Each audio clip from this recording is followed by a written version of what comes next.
গত সোমবার শেখ হাসিনা পদত্যাগ করে দেশ ছেড়ে পালিয়ে যাওয়ার পর বিপাকে পড়েছে দলের নেতাকর্মী সহ অধীনস্থ কর্মকর্তারা। বর্তমানে রাষ্ট্রপতি কর্তৃক দেশ ত্যাগে বিলুপ্ত ঘোষণা করা হয়েছে সংসদও। এবার ক্ষমতার পালা বদলের পর অস্থির হয়ে উঠেছে দেশের ক্রীড়াঙ্গনও। গত মঙ্গলবার 6 আগস্ট বিসিবিতে যোগ্যদের সুযোগ করে দেওয়ার দাবি নিয়ে মিরপুরে হাজির হন ক্রীড়া সংগঠকরা। এদিকে ক্রীড়া সংগঠকরা ইতোমধ্যেই দাবি তুলেছেন যোগ্য সংগঠকদের বিসিবিতে ফেরানো নিয়ে।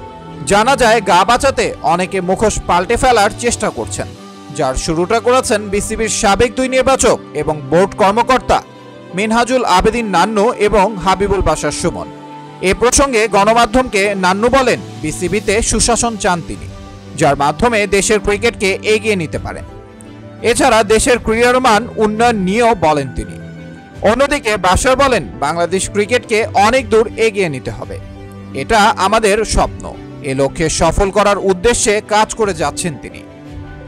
তবে মজার বিষয় হলো, এই 2 ক্রিকেটারের মুখে এমন কথা শুনে চুপ করে বসে থাকতে পারেননি বিসিবির দ্বারা অবহেলিত 2 তারকা ক্রিকেটার ইমরুল কায়েস এবং রুবেল হোসেন। সামাজিক যোগাযোগ মাধ্যমে নিজেদের প্রতিক্রিয়া জানিয়ে ক্ষোভ প্রকাশ করেছেন দুজনই।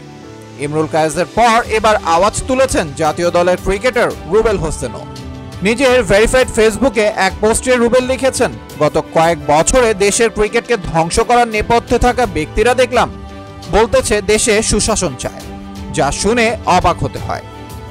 শুধুমাত্র অপছন্দের তালিকা থাকার কারণে অসংখ্য ক্রিকেটারের ক্যারিয়ার ধ্বংস করে দেয়া ব্যক্তিরা এখন ক্ষমতার পালাবদল দেখে রং বদলানোর চেষ্টায় আছে বলে দাবি করেন তরুণ এই ক্রিকেটার। বিসিবি ছাড়াও বাংলাদেশ জাতীয় দলের হেড কোচ চন্দ্রিকা হাথুরুসিংহেকে সিংহাকে নিয়েও লিখেছেন রুবেল হোসেন। এক সময় তারকাই পেসার বলছেন, অবৈধ ক্ষমতার অংশ ছিলেন তিনি। খেলোয়াড়দের জীবন নষ্টের পেছনে মূল কারিগর ছিলেন এই কোচ, দাবি করেন রুবেল হোসেন। রুবেল আরও লিখেছেন, একইভাবে চন্দ্রিকা হাথুরুসিংহ সহ তার অবৈধ কাজে সহায়তা করে দেশের ক্রিকেটকে ধ্বংস করা ব্যক্তিদের অন্তত আর কোনো দায়িত্বে দেখতে চাই না।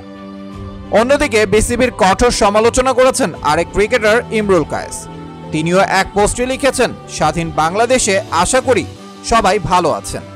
বাংলাদেশ ক্রিকেট বোর্ডকেও ক্ষমতার কালো থাবা থেকে মুক্ত করতে হবে। ইমরুল বলেন, সম্প্রতি একটা সাক্ষাৎকার দেখলাম, বোর্ড কর্মকর্তারা মুখোশ পাল্টে এখন মিথ্যা আশ্বাস দিয়ে যাচ্ছেন। এদের কারণে ক্রিকেটের যে কি পরিমাণ ক্ষতি হয়েছে সবাই জানেন। কত প্লেয়ারের ক্যারিয়ার যে ধ্বংস করছে তারা, শুধু তাদের পছন্দের তালিকায় না থাকার কারণে। খেলোয়াড়দের সাথে ন্যূনতম সম্মান দেখানো হয় না, যাচ্ছে তাই আচরণ করেন তারা।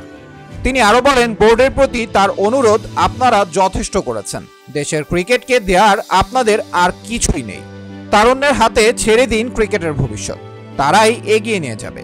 তাদের হাত ধরেই আসবে বড় সাফল্য, যেখানে মাথা উঁচু করে থাকবে বাংলাদেশ ক্রিকেট। প্রসঙ্গত, দেশের পাশাপাশি ক্রিকেটে সুশৃঙ্খল অবস্থা ফিরিয়ে আনতে অনুরোধ জানান এই তারকা ক্রিকেটাররা।